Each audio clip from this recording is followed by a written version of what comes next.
মুখ থেকে শুনবো। আকাশ ভাই কেমন আছেন? ভাই, আপনি কেমন আছেন? আলহামদুলিল্লাহ ভালো আছি। তো আকাশ ভাই, আপনার এখানে ক্লাস আজকে কততম ক্লাস ভাই? আজকে আমার এইখানে শেষ ক্লাস ভাই। শেষ ক্লাস।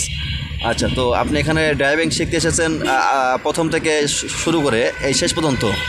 এখানে আপনার সঙ্গে কীরকম ধরনের বিহেভ করা হয়েছে, যে কারণে আপনি হয়তোবা অখুশি বা আপনার মনে কোনো রাগ আছে, এরকম ধরনের কোনো কিছু, কোনো কমপ্লেন আছে আপনার?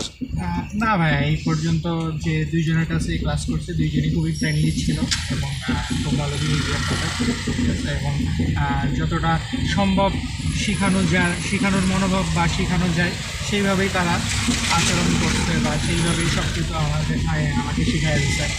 আর যতটুকু আমার দরকার সবটাই তারা করছে। তো আকাশ ভাই, আপনাকে যে শেখাচ্ছে তার নাম কি? ইমরান ভাই। আচ্ছা, এখন যদি আপনাকে বলা